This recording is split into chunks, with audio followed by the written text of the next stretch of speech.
성탄 축하 예배에 오신 여러분들을 진심으로 환영합니다.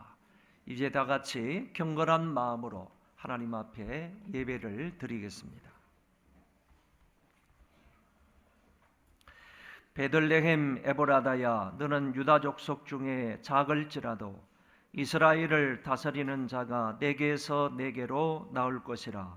그의 근본은 상고의 영원에 있느니라. 아멘. 다 일어나셔서 찬송 35장 부르겠습니다.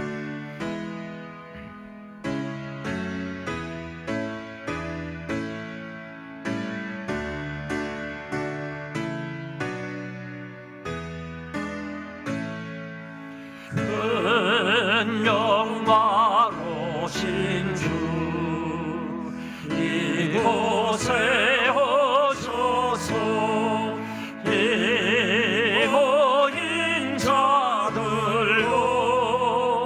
주 백성 삼으사 그 주에 항상 계시고 그 주에 항상 계시고 큰 영광 나타내소서.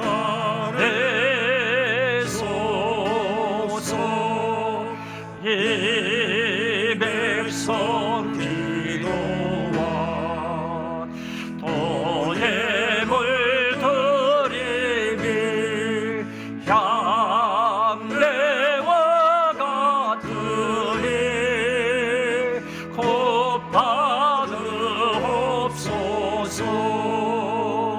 주 예수 크신 복음을 주 예수 크신 복음을 만 백성 듣게 하소서.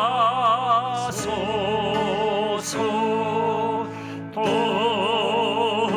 우리 자손들 다 주를 데리고 조성전돌같이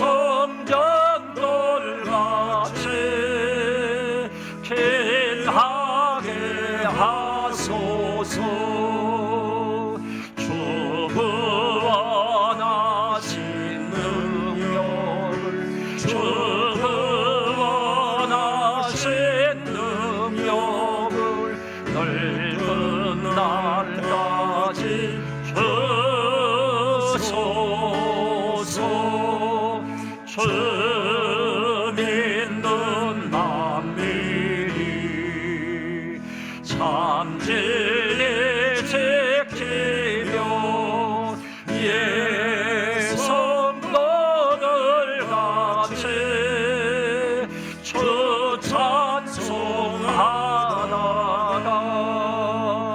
저 천국 보좌 앞에서 저 천국 보좌 앞에서 늘 찬송하게 하소서.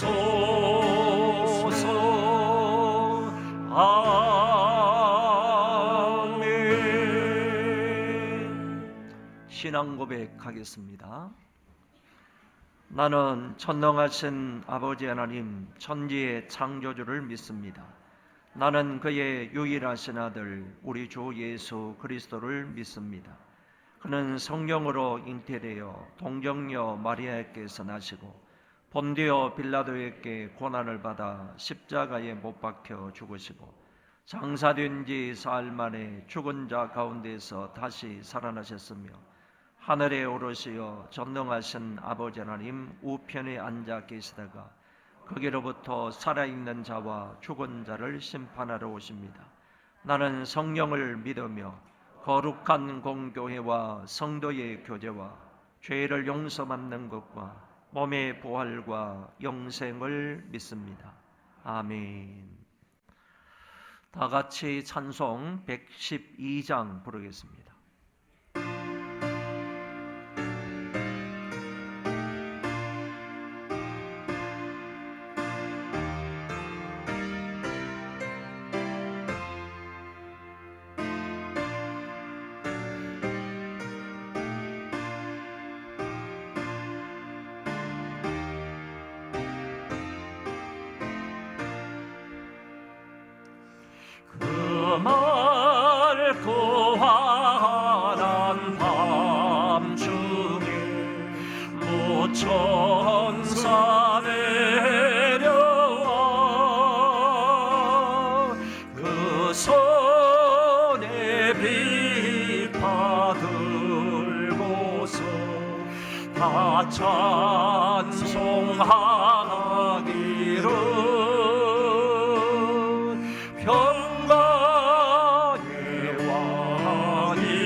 세상 기쁘게 놀며 다 찬송하도다.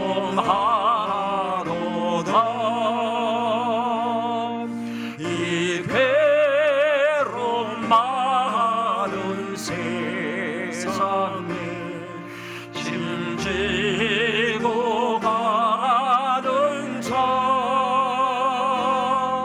그 험산 출령 넘느라 온몸이 고라나.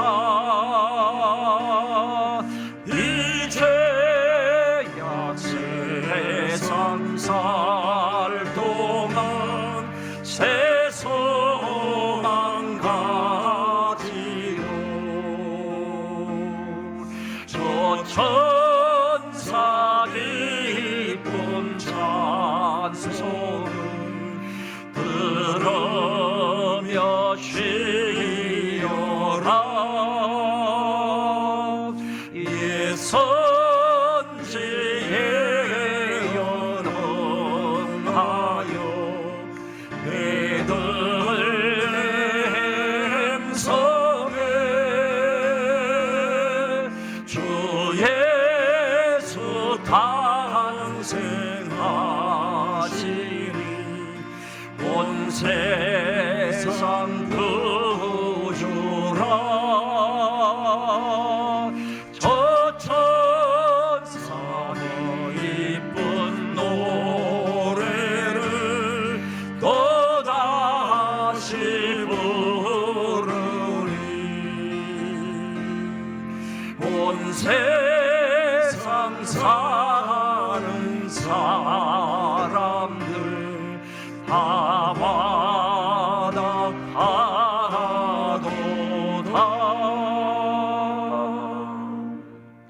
민병일 장로님 기도하시겠습니다. 사망과 어둠의 그늘에서 죽을 수밖에 없었던 죄인들을 구원하여 주시고자 독생성자 예수 그리스도를 이 땅에 보내주신 하나님의 크신 은혜에 감사를 드립니다. 아멘.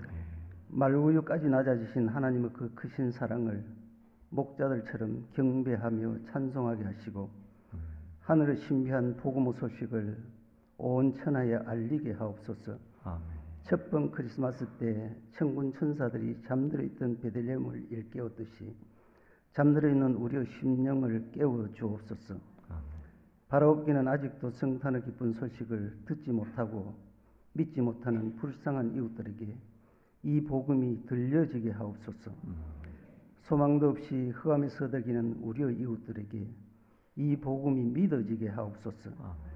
특별히 성탄절을 맞아 낮은 곳에 임하신 주님을 닮아가기를 원합니다. 주님의 사랑하심과 희생하심에 감사할 줄 아는 저희들 되게 하시고 주님의 사랑을 늘 체험하면서 이제부터는 더욱더 회개에 합당한 열매를 맺게 하여 주셨사 주님 나라를 유업으로 받게 하여 주옵소서. 이번 성탄절에 사랑의 열매, 봉사의 열매, 섬김의 열매도 가득히 맺게 하시고 충성의 열매, 헌신의 열매도 맺게 하셨사 주님의 오심을 진심으로 축하할 수 있게 하여 주옵소서.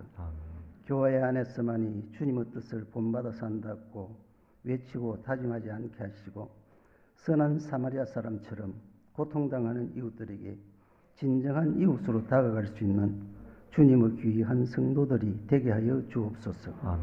오늘도 오래 참으심으로 죄인들이 회개하고 돌아오기를 기다리시는 하나님 아버지, 먼저 저희들의 삶이 죄에서 떠나 정결한 마음과 정직한 영으로 주님을 따라 살게 도와주옵소서.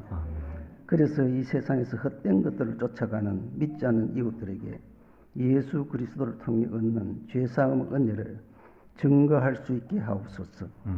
이제는 하늘 보좌를 버리시고 아기 예수께서 이 땅에 오심을 기억하면서 내가 가진 은은 버리고 그리스도의 의로 옷 입으며 교만은 내어버리고 겸손으로 무장하게 하옵소서. 더욱더 하나님을 사랑하고 말씀 가운데 살며 기도함으로 영적인 충만함을 입어서 우리 주님의 나심을 진정으로 축하하며 기뻐할 수 있는 소망교회 성도들이 다 되게 하옵소서. 아멘. 영접하는 자 곧 그 이름을 믿는 자에게는 하나님의 자녀가 되는 권세를 주시겠다고 하셨으니 이 땅 구석구석에 영원한 기쁨의 소식을 전해주게 하옵소서. 아멘. 하나님의 이름이 높임을 받고 구원의 역사가 이루어지는 은혜가 있게 하여 주옵소서. 어린아이로부터 노인에 이르기까지 이 날을 진심으로 기뻐 찬양하게 하옵소서. 오늘도 목사님을 통하여 주시는 하나님 말씀을 들을 때에 하나님의 사랑이 각 사람의 심령 속에 충만히 임하게 하여 주옵소서. 예수님의 이름으로 기도드리옵나이다. 아멘.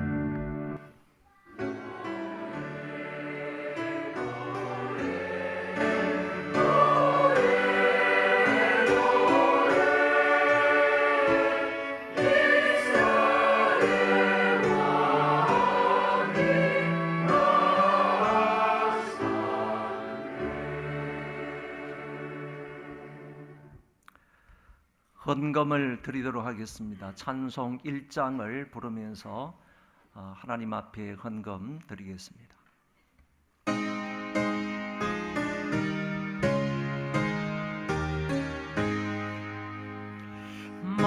만복의 근원 하나님 온 백성 찬송 드리고 저천사여 찬송하세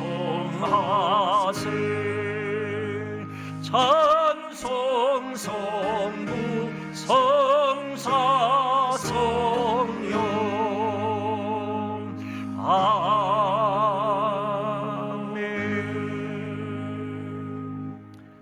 자비하시고 전능하신 하나님 아버지, 저희들에게 그동안 많은 은혜와 사랑과 복을 베풀어 주셔서 감사를 드립니다. 하나님 앞에 감사한 마음으로 여러 가지 헌금을 구별하여 바칩니다. 특별히 그리스도의 나심을 마음껏 축하하며 기뻐하며 그리스도의 그 탄생을 축하하는 마음으로 저희들이 힘껏 하나님 앞에 예물을 드립니다. 이 모든 헌금을 하나님께서 기쁘게 받아 주옵소서. 드린 손길들 한 사람 한 사람을 기억하여 주옵소서. 어린아이들부터 시작해서 청소년, 장년, 노년에 이르기까지 모든 사람들 위에 하나님이 한량없는 은혜와 복으로 함께하여 주옵소서. 평생을 살아가되 하나님의 은혜로 사는 자들 되게 하여 주옵시고 모두들 건강으로 복내려 주옵소서. 그리해서 일평생 살아가면서 하나님을 잘 섬기고 영육간의 강건함으로 주어진 사명을 잘 감당하는 자들 되게 하여 주옵소서.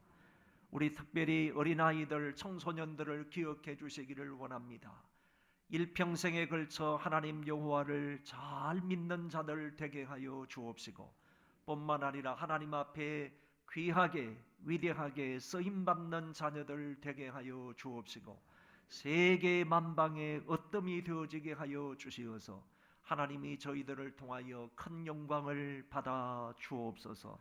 한 사람도 아프거나 다치는 사람들 없도록 도와주시고 항상 하나님께서 눈동자와 같이 지켜 안보하여 주옵시고 하나님께서 저희들의 선한 목자가 되어 주시어서 평생토록 푸른 초장과 맑은 시냇물가로 인도하여 주시며 악의 세력이 좀처럼 틈타지 못하도록 주의 지팡이와 막대기로 안보하여 주옵소서.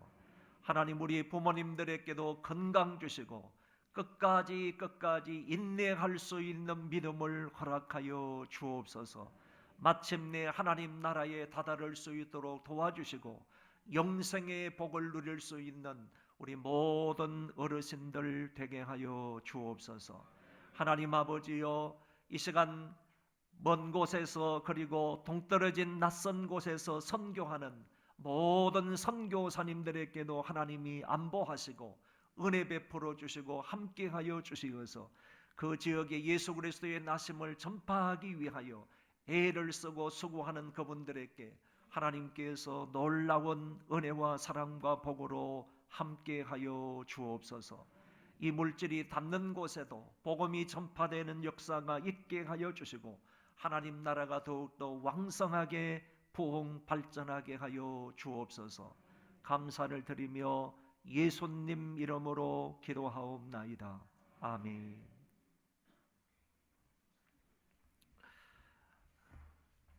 하나님 말씀을 봉독하겠습니다. 마태복음 2장 1절부터 12절입니다.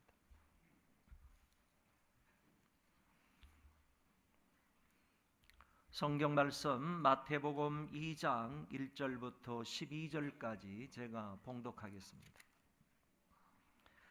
헤롯 왕 때에 예수께서 유대 베들레헴에서 나시매 동방으로부터 박사들이 예루살렘에 이르러 말하되 유대인의 왕으로 나시니가 어디 계시냐? 우리가 동방에서 그의 별을 보고 그에게 경배하러 왔노라 하니 헤롯 왕과 온 예루살렘이 듣고 소동한지라. 왕이 모든 대제사장과 백성의 서기관들을 모아 그리스도가 어디서 나겠느냐 물으니 이르되 유대 베들레헴이오니 이는 선지자로 이렇게 기록된 바 또 유대 땅 베들레헴아 너는 유대 고을 중에서 가장 작지 아니하도다. 내게서 한 다스리는 자가 나와서 내 백성 이스라엘의 목자가 되리라 하였음이니이다. 이에 헤롯이 가만히 박사들을 불러 별이 나타난 때를 자세히 묻고 베들레헴으로 보내며 이르되 가서 아기에 대하여 자세히 알아보고 찾거든 내게 고하여 나도 가서 그에게 경배하게 하라.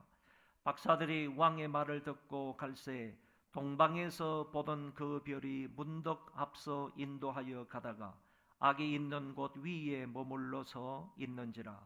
그들이 별을 보고 매우 크게 기뻐하더라.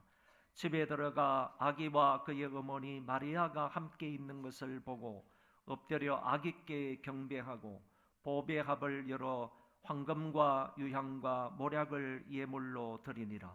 그들은 꿈에 헤롯에게로 돌아가지 말라 지시하심을 받아 다른 길로 고국에 돌아가니라. 아멘. 이 시간 우리 시온 찬양대 하나님께 찬양하겠습니다.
오늘 이 본당뿐만 아니라 다른 곳에서 예배를 드리시는 여러분들도 주의 이름으로 진심으로 환영을 합니다. 우리 5층 영화부실에 계신 분들, 여기 나오지는 않겠지만은 우리 환영하도록 하겠습니다. 5층 유아부예실에 계실 분들 환영을 하고요. 그리고 4층 영상 예배실에 계신 분들, 요 옆입니다. 영상 예배실에 계신 분들도 주의 이름으로 환영합니다. 환영하고요. 그리고 더 많으면 3층에서 예배를 드리시는 분들도 있을 것입니다. 3층에서 예배 드리시는 분들 주의 이름으로 환영합니다. 네. 오늘은 이 마태복음 2장을 근거로 동방 박사들의 아름다운 경배의 모습을 소개하고자 합니다. 이 동방 박사들은 누구이며 왜 먼 거리를 여행했으며 이들이 아기 예수님께 드린 예물은 어떤 의미가 있는지 이런 순서로 말씀을 살펴보도록 하겠습니다. 그래서 2023년 현대의 성탄절을 우리 모두가 어떻게 보내야 하는지 교훈을 받고자 합니다. 먼저 동방 박사들은 어떤 사람들입니까? 본문 1절에 보면 헤롯 왕 때에 예수께서 유대 베들레헴에 나심에 동방으로부터 박사들이 예루살렘에 이르렀다라는 말씀이 있습니다. 이 한 구절은 예수님이 어디에 태어나셨으며 그 당시 유대는 누구의 통치를 받고 있었으며 그때 누구의 방문을 받는가, 이 문제에 대한 해답을 주고 있습니다. 메시아는 유대 땅 베들레헴에서 태어나셨으며 당시 유대는 로마의 지배 아래에 있었으며 유대는 헤롯 왕의 통치를 받고 있었고 예수님 출생 당시 동방 박사들의 방문을 받았다, 이런 내용을 1절에서 기술해 주고 있습니다. 여기서의 동방이라는 곳은 유대 땅에서 예루살렘에서 동쪽을 말하기 때문에 어떤 사람은 페르시아를 말한다, 또 어떤 사람은 바벨론을 말할 것이다, 이렇게 이야기를 합니다.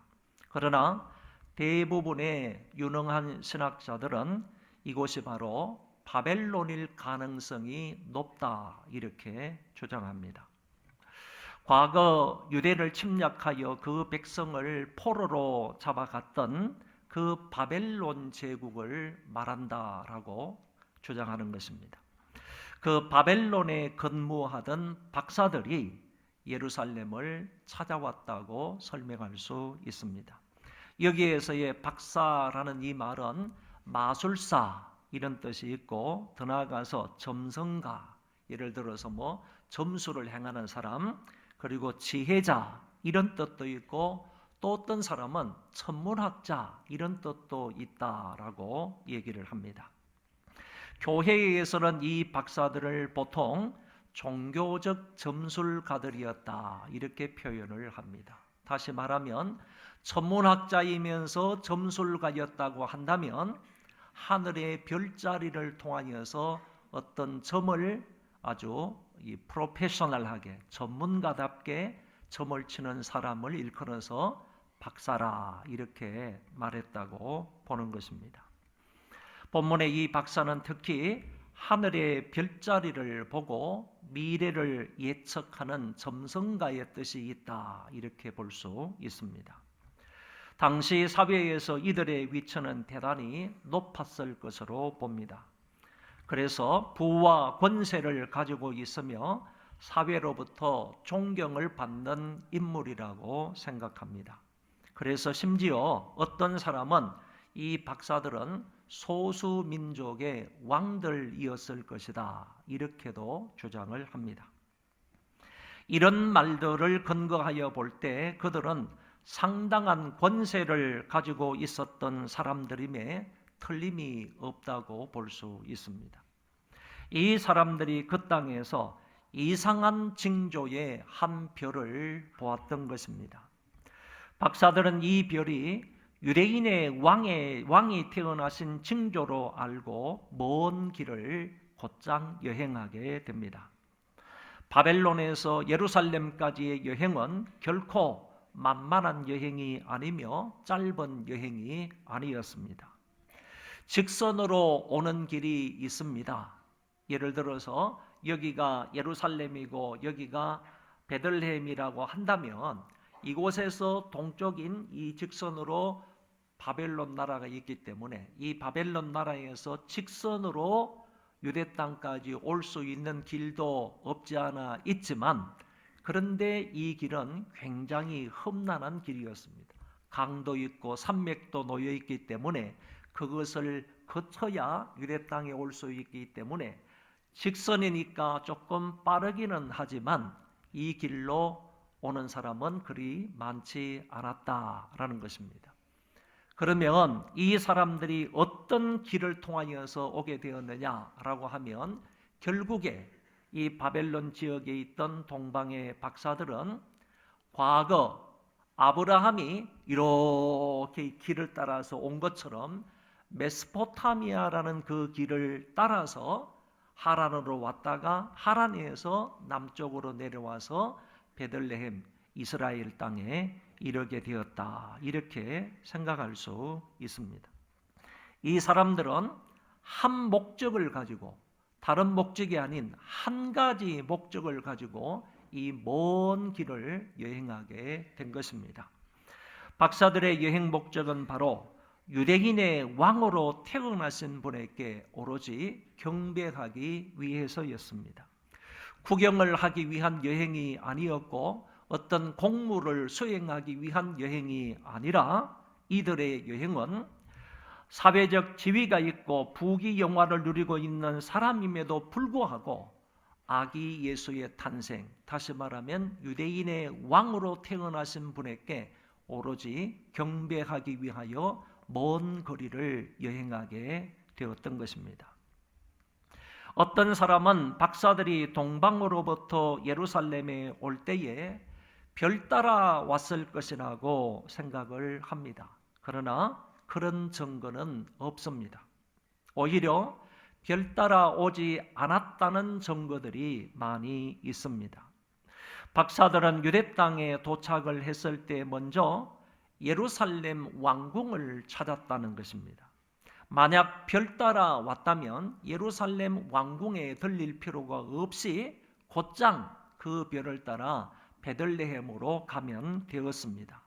그런데 별 따라 오지 않았기 때문에 이 사람들은 먼저 왕이 태어난다면 왕궁에 태어날 것 아니냐, 이런 생각에서 예루살렘 왕궁을 먼저 찾았던 것입니다.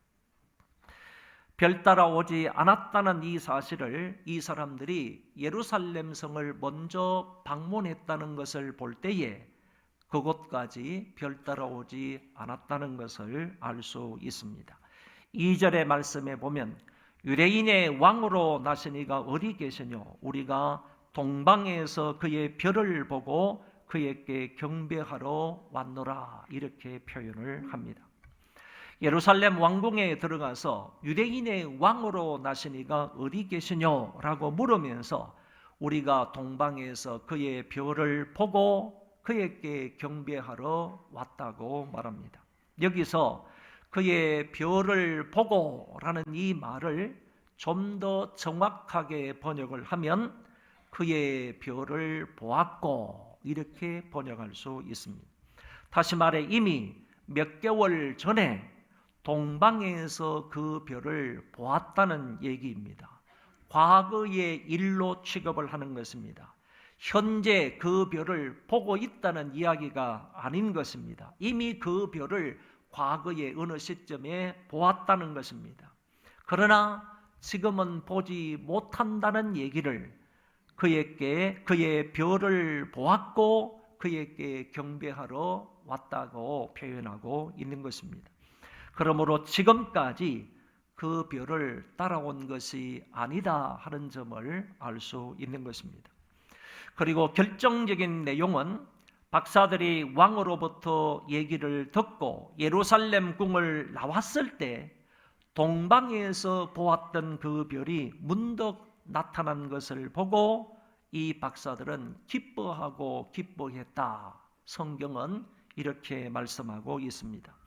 박사들이 왕의 말을 듣고 갈새 동방에서 보던 그 별이 문득 앞서 인도하여 가다가 악이 있는 곳 위에 머물러 섰는지라 저희가 별을 보고 가장 크게 기뻐하고 기뻐하더라. 여기 9절에 보던이라는 말도 정확하게 번역을 하면 보았던이라고 해야 옳고, 그리고 박사들이 지금까지 별 따라 왔다면 그 별이 문득 나타날 리가 없는 것이고, 문득 나타난 그 별을 박사들이 보고 기뻐하고 크게 기뻐했다, 이렇게 표현할 이유가 없다는 얘기입니다.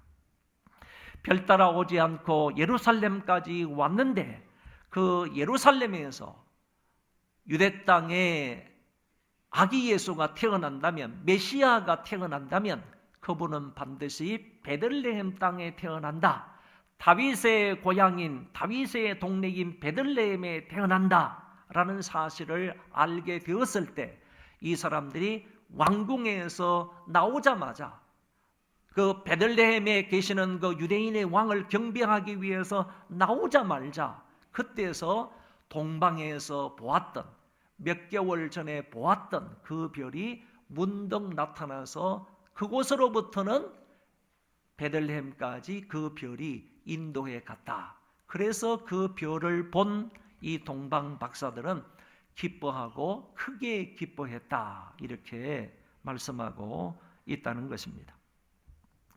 박사들이 왕궁에 도착하여 유대인의 왕으로 나시니가 어디 계시냐고 물었을 때 왕과 온 예루살렘이 소동했다고 말씀하고 있습니다.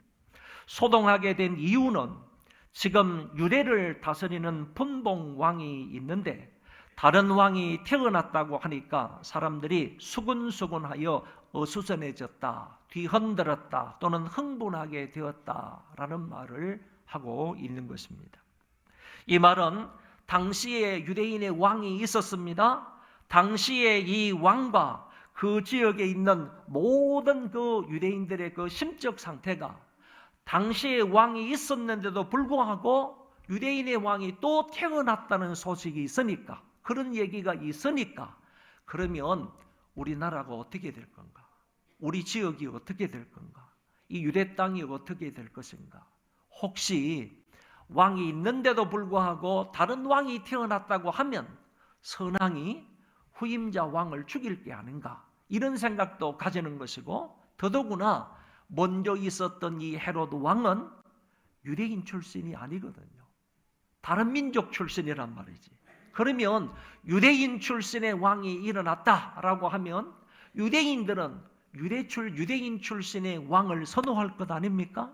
그러면 이 시점에서 헤롯 왕이 더욱더 유대 백성들을 강압적으로 핍박을 할 것이다, 이런 생각들을 하게 된 것입니다. 그래서 유대인의 왕으로 태어나시니가 어디 계시냐, 이 말이 삽시간에 온 유대 지역에 퍼졌을 때 왕을 비롯해서 그 예루살렘에 사는 모든 사람들이 소동이 일어날 수밖에 없었다라는 그런 얘기가 되는 것입니다.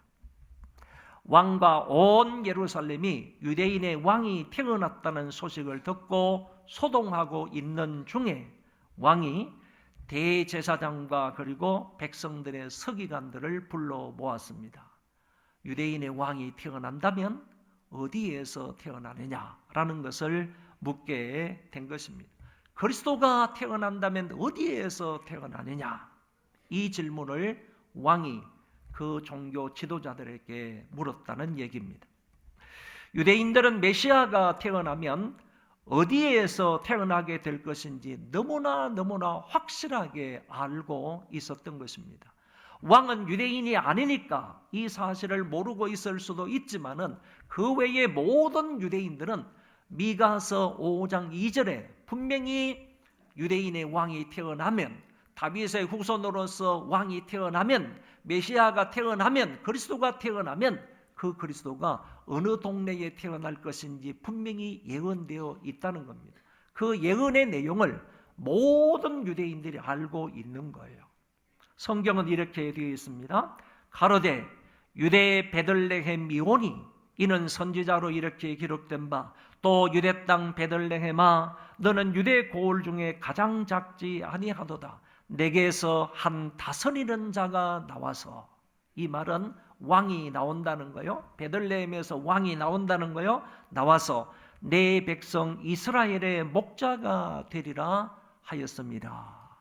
이스라엘의 목자가 어느 동네에서 나오느냐 하면은 다윗의 동네에 나오는데, 다윗의 후손으로 그곳에서 이스라엘의 목자 메시아 그리스도가 태어날 것을 분명하게 구약 성경이 예언을 하셨다는 겁니다. 유대 종교 지도자들은 메시아가 어디에서 태어나느냐 그러면 그냥 그 질문이 있자마자 곧장 입에서 튀어나오는 그 대답은 유대 땅 베들레헴이다, 다윗의 동네이다. 이것이 그냥 급하게 그냥 곧장 그 질문에 답이 나올 정도로 모든 유대인들은 그리스도의 탄생이 어디에서 있을 것인지를 알고 있었다는 얘기입니다. 다윗의 동네이니 베들레헴에서 태어나실 주님은 오늘 성경에 보면 다스리는 자이며 이스라엘의 목자가 된다라고 표현하고 있습니다.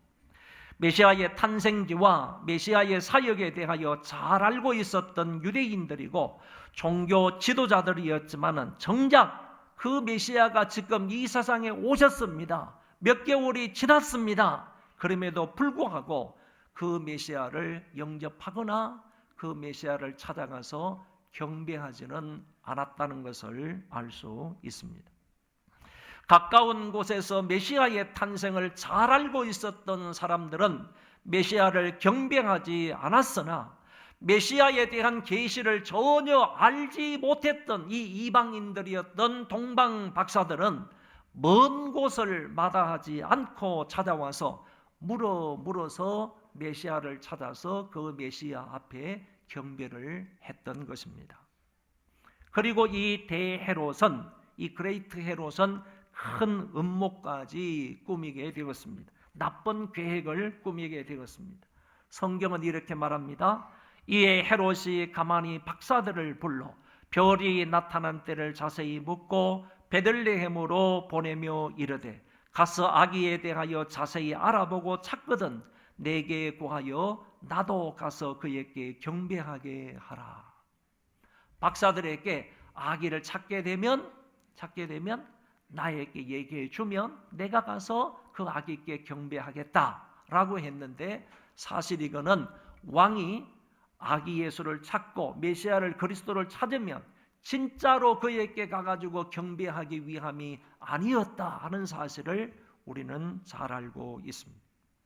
그리고 이거는 진짜로 아기 예수께 가서 경배하기 위함이 아니라 오히려 그 아기 예수를 찾아서, 그 아기를 찾아서 위해하기 위해서, 해로움을 주기 위해서, 그 아이를 죽이기 위해서 찾거든 나에게 연락을 해 달라고 한 것입니다. 실제로 이 헤롯 왕은 잔인하게 베들레헴에서 태어난 2살 아래의 모든 아이들을 한순간에 다 죽이게 됩니다.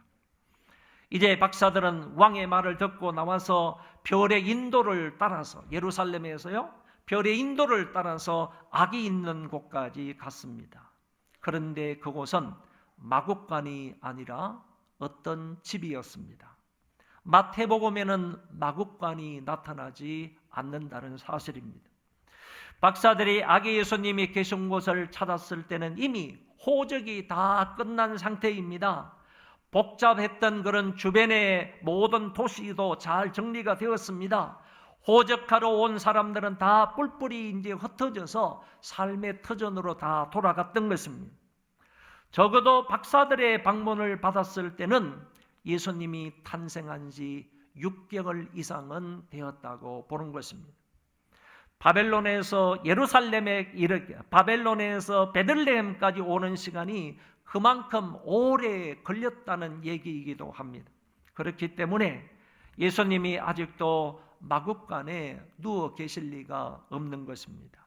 어느 집에 계셨습니다. 11절에 집에 들어가라고 말씀하고 있습니다. 집에 들어갔더니 그곳에는 아기와 그 모친 마리아가 함께 있는 것을 보았습니다. 요셉은 이곳 현장에 없었습니다. 그리고 그곳에 있었던 분은 예수님과 마리아 뿐이었습니다.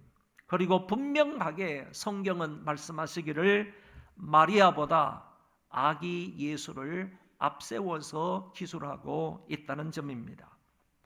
이는 모든 중요 관심사가, 다시 말해서 성경의 중요 관심사가 마리아에게 있는 것이 아니고 아기 예수에게 집중되어 있다라는 사실을 우리에게 보여주는 것입니다.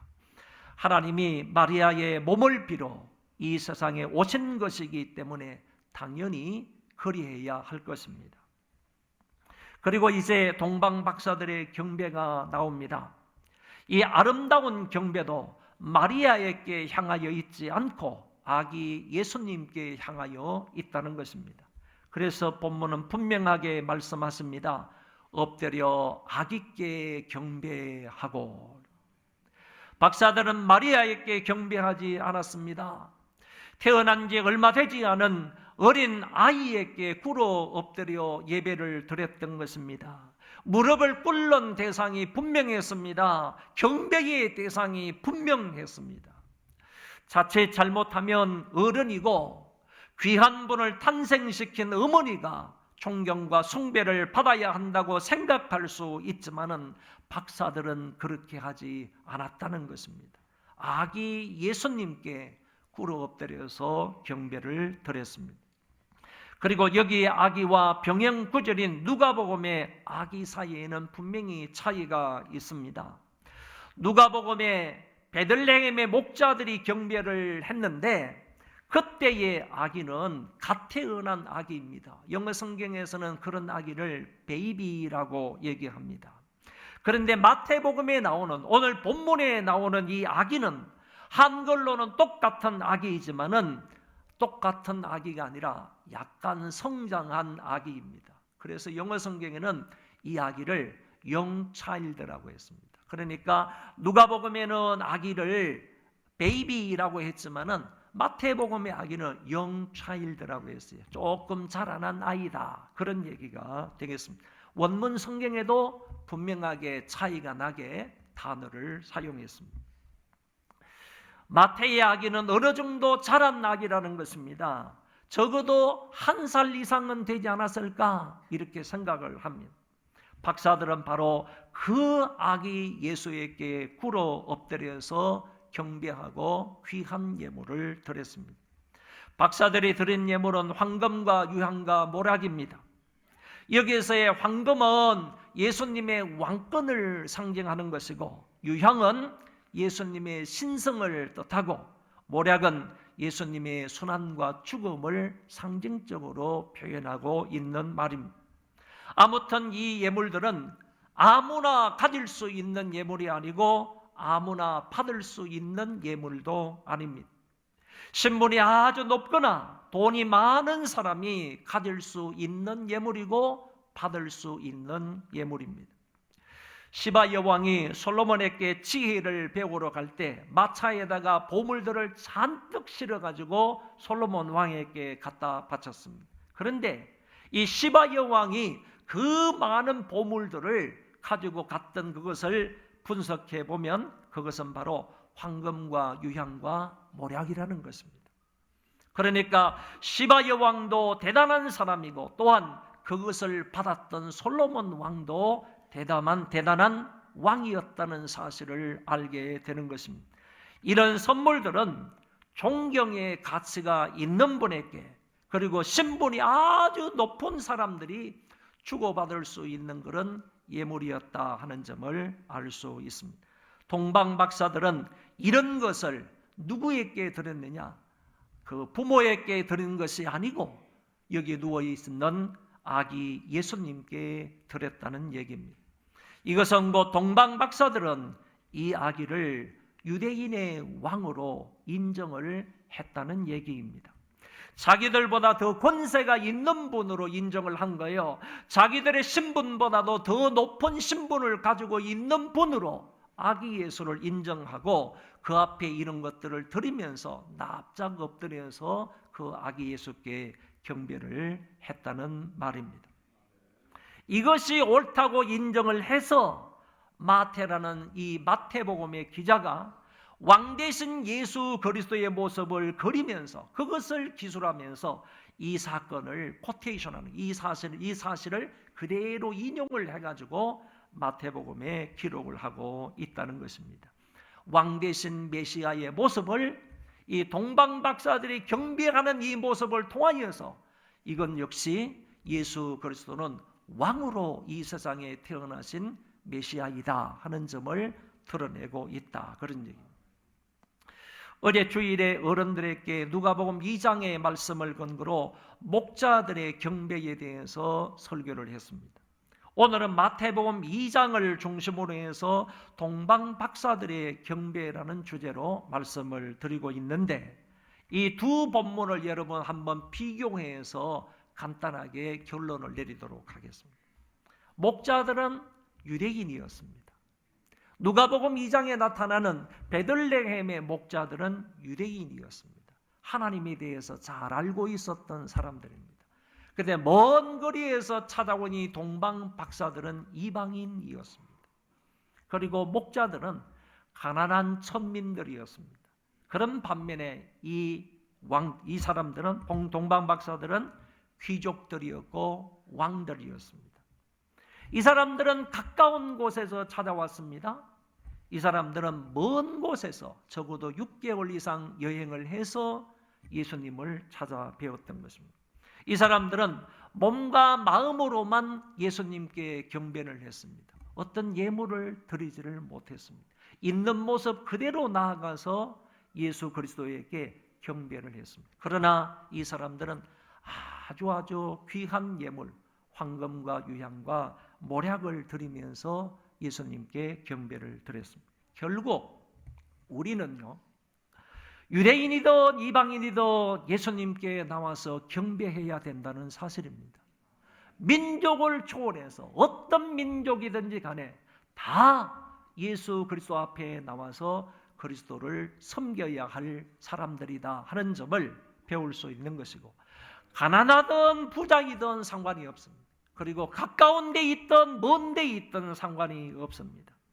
몸과 마음뿐 아니라 귀한 예물을 예수님께 드리며 경배해야 한다라는 사실을 알게 되는 것입니다. 성탄을 맞는 우리들의 마음가짐과 자세는 어떻게 해야 합니까? 그것을 동방 박사로부터 배워야 하겠습니다. 그들은 멀고 험한 거리를 멀다 하지 아니하고 오직 예배하기 위하여서 찾아왔습니다. 그리고 아기 예수께만 꿇어 엎드려서 경배를 드렸습니다. 이어서 가장 귀한 것을 예물로 드렸습니다. 예수님을 왕으로 인정하는 행위였습니다. 예수님을 자기의 신분보다도 더 귀한 신분의 소유자다 하는 점을 인정하고 경배를 했던 것입니다. 우리 모두 이번 성탄절을 이렇게 보낼 수 있기를 바랍니다. 개인주의, 이기주의를 버릴 수 있기를 바랍니다. 나 중심으로 생활을 하거나 개인의 욕망을 채우기 위한 것이나 아니면 개인의 기쁨을 추구하는 그와 같은 성탄절로 보내서는 안 된다는 말입니다. 주님을 진심으로 축하하며 경배하며 주님께 예물을 드리는 시간이 되었으면 좋겠습니다. 주님의 가치와 주님의 신분에 걸맞는 예물을 드리며 온전히 엎드려서 경배하는 시간이 되었으면 좋겠습니다. 성탄절을요, 헤롯 왕처럼 보내서는 안 됩니다.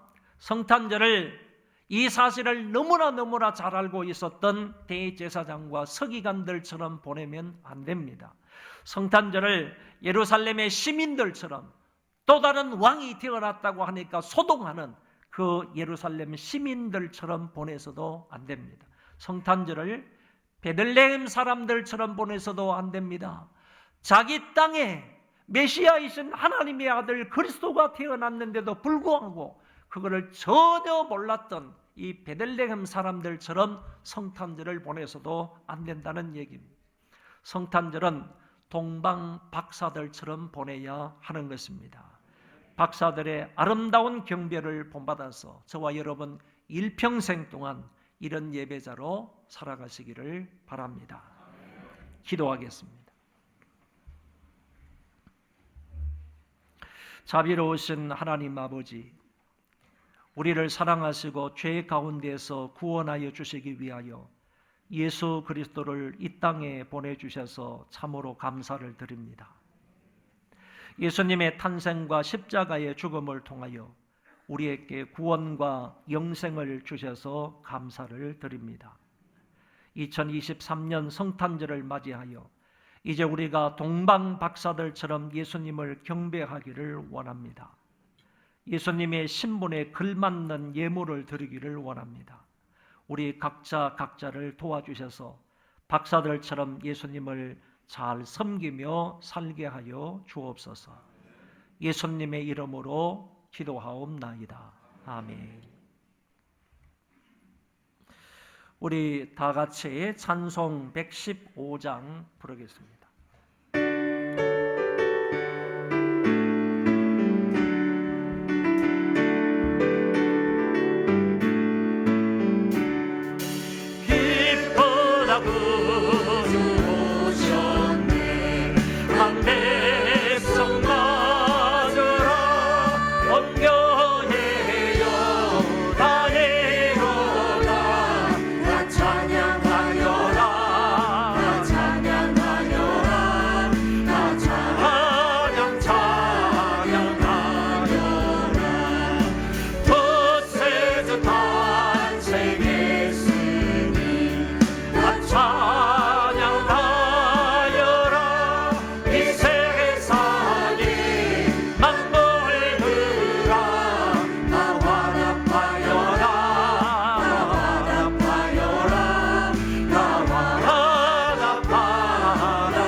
여호와께서 너에게 복을 주시고 여호와께서 너를 지키시기를 원하며 여호와께서 너를 향하여 그 얼굴을 드사 은혜와 평강 주시기를 원하노라.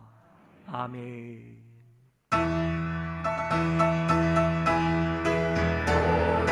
영광과 정의와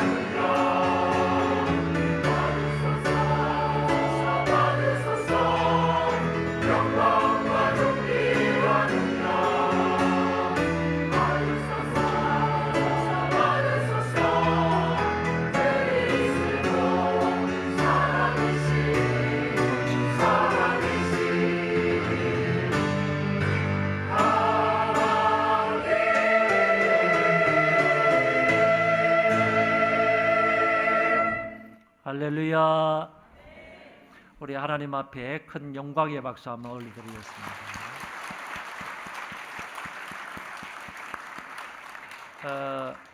예배는 끝났지만 아직 성탄절 순서는 좀 남았습니다.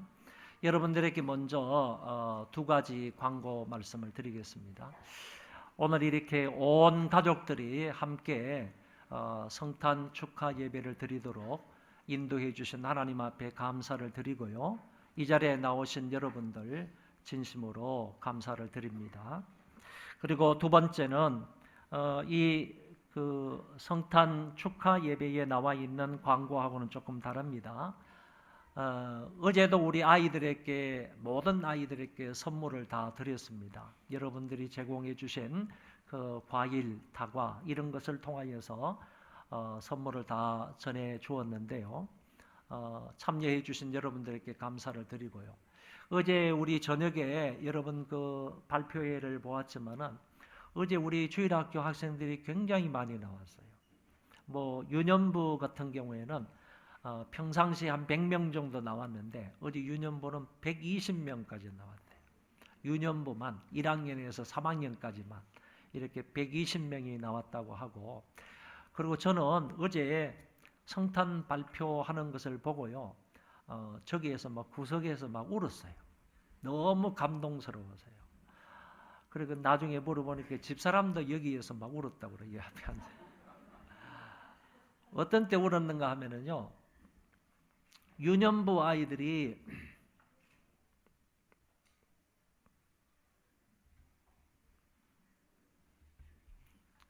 우리가 교회입니다. 우리가 이 촛불을 하나씩 들고요. 우리가 교회입니다. 그 찬송을 부르는데요. 막 울었어요. 얼마나 아이들이 진지하게요. 우리가 교회라는 거예요. 우리가. 세상의 빛은 우리밖에 없다는 거죠. 아직도 교회는요. 세상에 대해서 희망이라는 거야. 이거를 노래하는데요. 아이들이 너무 진지하게 우리에게 던져주는 그 메시지가 너무 강렬해서요. 속으로 막 울고요. 눈물 흘리면서 막 울고 있어요. 많은 사람들도 크게 감동을 받았다 그러더라고요. 다음 주일 예배 때 2부나 3부 예배 때 그 유년부 아이들 여기다가 다 한번 모셔와서요. 우리가 그 찬송을 다시 한번 들었으면 좋겠어요. 얼마나 귀한 내용인지 몰라요. 우리가 교회래요. 그리고 아주 세상을 향해서 우리가 하나의 희망이라는 거예요. 자기들이 이 세상에 대한 자기들의 하나의 희망이라는 거예요. 그 얘기를 하는데 어른들이 감동을 안 받는다면 그건 참 무딘 사람이고 진짜 다 감동을 받을 수 있어요. 우리 유년부 우리 분양 우리 권사님 잘 준비해서 다음 주 여기서 한번 다른 거 다 못해도요. 그건 한번 좀 보여줄 필요가 있을 것 같아요. 너무 정말 은혜스럽게 제가 그거를 들어서 감사하다는 말씀을 전해드리고요. 그래서 오늘 여러분들에게 나가실 때 이제 좋은 선물을 하나 준비했는데 뭐가 제일 좋은 선물일까 그러다가 떡국떡으로 하자. 그래서 떡국떡을 준비했습니다. 몇 개를 준비했는가 하면 한 1200개 정도 준비했어요. 그러니까 오늘 초등학생 이상은 개인당 하나씩 받아가시면 됩니다. 그래서 가져가셔서 여러분 떡국떡 맛있게 끓여 드시면 좋겠다 이런 생각입니다. 이 일을 위해서요. 떡국떡을 제공해 주신 분들 굉장히 또 명단이 많아요. 예혜숙 권사님이 그리고 이명식 집사님, 김문영 권사님이 그리고 서송원 안수 집사님, 신순상 권사님이 보험사에 감사한 마음으로 제공해 주셨고요. 강진욱 안수 집사님 그리고 정지영 피택 권사님이 결혼기념일을 맞이하고 박영호 권사님, 강선희 집사님이 둘째 딸이 취업을 하게 되어 감사하다고요. 김상희 집사님이 딸 진이가 결혼했는데 결혼식에 많이 참여해 주심에 감사하다는 마음으로 최영민, 정선희 집사님이 부친 장례식에 오셔서 위로해 주심에 감사한 마음으로 이호석 권사님, 정년의 피택 장로님의 모친 장례식, 이보미 권찰님, 김종환 성도님의 모친 장례식, 신혜영, 이동환 집사님이 모친 장례에 오셔서 위로해 주심에 감사한 마음으로 떡을 제공해 주셨습니다. 초등학생 이상은요 각각 하나씩 가져가는 겁니다. 각각 하나씩 받아가서 맛있게 드시기를 바랍니다. 이렇게 귀한 것을 제공해 주신 많은 분들의 우리 감사의 박수 한번 드리겠습니다. 그리고 이제 마지막 순서는 예수님의 생신이니까 우리 예수님 생신을 축하한다는 우리 노래는 한번 불러드려야 되지 않느냐. 예수님은 2023년 전에 이제 태어나신 분이니까 2023번째 맞는 생신인 거죠. 근데 그분은 지금도 살아계신 분이에요. 돌아가시고 안 계신 분이 아니라 지금도 살아계셔서 하나님 보호자 우편에서 우리의 예배를 받으시고 우리의 축하를 받으실 거예요. 그렇죠? 우리 진실된 마음으로요. 예수님의 생신을 축하한다고요. 그 생신 축하합니다. 사랑하는 예수님 생신 축하합니다. 이렇게 부르고요. 영어로도 먼저 한번 부르겠어요. 그 to you라는 말을 to Jesus라는 말로 바꿔도 불러도 좋고요. 안 그러면 to you 그냥 해도 됩니다. Happy birthday to you 이렇게 불러도 되는 거예요. 영어로도 우리가 예수님이 영어로도 한번 경배를 받으시고요. 이제 축하를 받으시고 또 한국말로도 축하를 받으시면 얼마나 기분이 더 좋겠어요. 요새는요. 아이들 생일 축하하는데 보니까 전부 다 2번, 3번씩 막 하더라고요. 그래서 오늘 이 시간 먼저 생신 축하합니다 노래를 영어로 한번 부르겠습니다.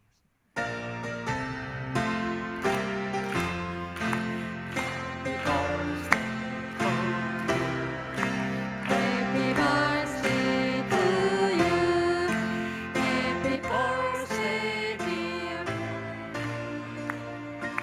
Happy birthday to you. 생일 축하합니다. 더 크게 생신 축하합니다. 하는 예수님 생신 축하합니다.